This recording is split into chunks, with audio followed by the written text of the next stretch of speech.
When creativity's overflowing, it sometimes works hard without you knowing.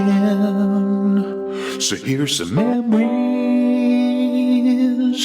that probably never happened. Guys, my Imaginosphere is so powerful that it can create ideas and thoughts that are so full of life and detail that my poor old brain can't differentiate between conjurings and real memories. So I've got a lot of memories in my head of stories that, in all likelihood, probably never happened. And I would love to exorcise one of those today by telling you a story. Is that okay? So I was out in London, in Mayfair, and I was dancing in a nightclub with a young lady. Things were getting, I don't want to say amorous, but maybe 2 steps below amorous. We were getting closer, and a smooch was, I'd say, on the cards, until I got close enough to really smell her. She smelled like pate, the force meat. And pretty as she was, and she was moderately pretty, to be fair, the smell of pate did bring about 2 changes in me. Number 1, I didn't want to smooch her anymore, and number 2, I wanted to eat some pate.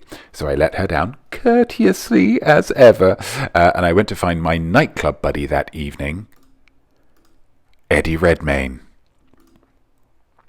Eddie, buddy, it's not happening. I say we call it a night and head back to yours. I was staying at his, so that's not me inviting myself round. We'd prearranged. I was just, Yeah, that's actually fine by me. There's a hen do here, and I swear 3 of them are called Haley or Kaylee or Rayleigh or something. So, yeah, absolutely. Let's go. Let's go. So we exited the club. Eddie got his phone out to call a car. I wanted to make a point. And I knew it might not get received particularly well by him, but I figured that it would hopefully do him some good in the long run. I think sometimes as a friend you do have to be cruel to be kind, because who else is going to tell them? Better they hear it from you. I guess that hen do was too working class for you, eh? I said. Whatever do you mean? Eddie replied, looking up, already a little bit annoyed at the insinuation. Well, you're a bit of a snob, aren't you? You only like girls who are as posh as you. He did not like that. He did not like that one bit. You could see his razor-sharp cheekbones vibrate slightly, and he said 3 words that I absolutely couldn't believe. I'm not posh.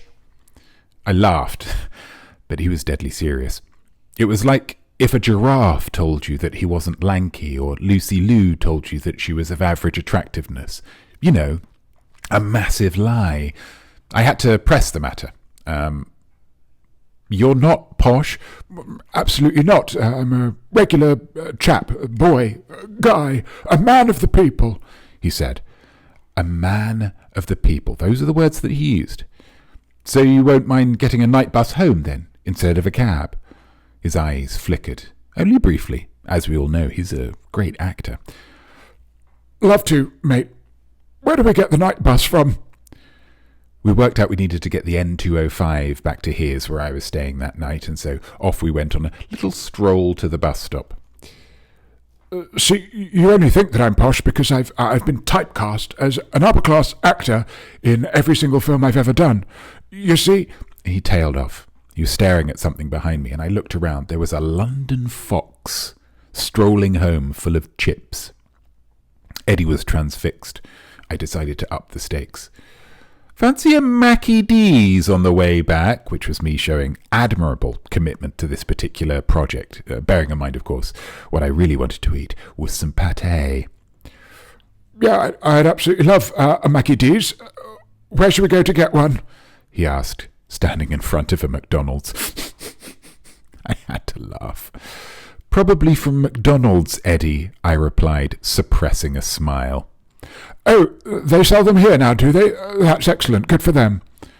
It was a joy hearing him order some chicken McNuggets. The words came out of his mouth like that policeman from the children's slide in that video, all quick and awkward and painful. I asked him if he liked nuggets. Oh, bloody hell. I love chicken nuggets.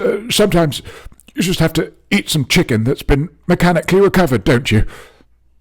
Do you eat them a lot in the UPC? I asked. You know, the posh members-only club that you were a member of at Cambridge University, the Pitt Club, named after former Prime Minister William Pitt the Younger and with such notable alumni as former Chancellor Kwasi Kwarteng, actor Tom Hiddleston, the chairman of Sotheby's, the Archbishop of Canterbury, King Charles III, and absolutely no women. Did they have lots of chicken nugget nights?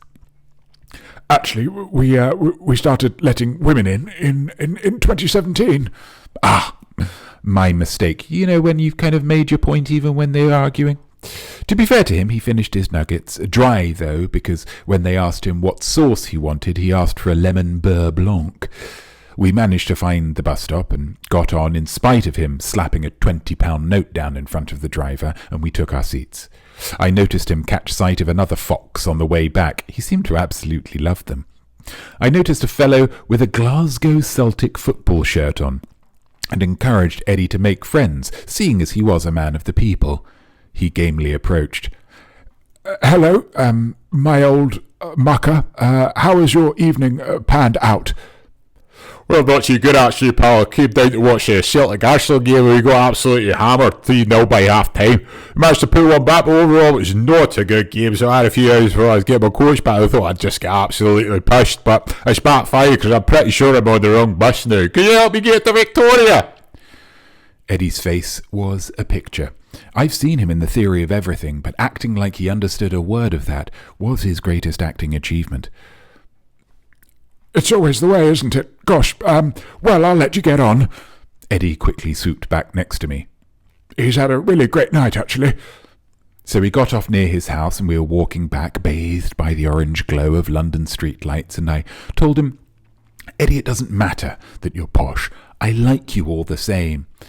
But knowing exactly who we are in this life is always a good idea, and you should know that you are a posho. Excuse me, would a posho have got a night bus home? Would a posho have made conversation with that Dutch man? Would a posho have willfully eaten 6 McNuggets? I'm bloody normal, me. We approached his front door when he saw something and jumped. I turned around. Yes, it was another fox, just standing on the end of his garden path. Good evening, Mr. Fox, I said, doffing an imaginary cap using some very good mime. The bloody pests, Eddie muttered. What's that? I asked. The bloody pests, they overrun other animal populations. They breed like crazy, he said, hyperventilating slightly, his cheekbones wobbling to almost devastating extent. It was all very strange. He was absolutely transfixed. It's the third bloody... Oh no, that was him. This is the third bloody fox we've seen tonight. If we don't do something about them, they'll take over London. They'll be running Parliament by Thursday. Who's we? I asked. What would we do? That's a very good suggestion, actually, not me. Well, why don't you wait there? He opened his front door and rushed inside, leaving me on his doorstep. It was a lovely doorstep, though. Brickwork on the whole house was exquisite, and his path was as level as you'd like. Phenomenal, really. Seconds later, the door burst open again, and there stood Eddie in a red jacket, riding helmet, jodhpurs, and boots. I don't know how he got changed so quickly. It was genuinely very impressive. Prepare to die, you bloody fox! He bellowed into the Fulham night, brandishing an old-looking knife, and rushed off. The fox ran away quite comfortably, but Eddie was in hot pursuit. I guess he couldn't hide his poshness any more. I ducked inside and, still hungry, headed to his fridge. And what was in there? In a small tureen? Yeah, it was a bit of pâté, so it turned out to be a wonderful evening for old Notme. But unfortunately, to the best of my research, Eddie Redmayne has never lived in Fulham, so it probably never happened. Soz.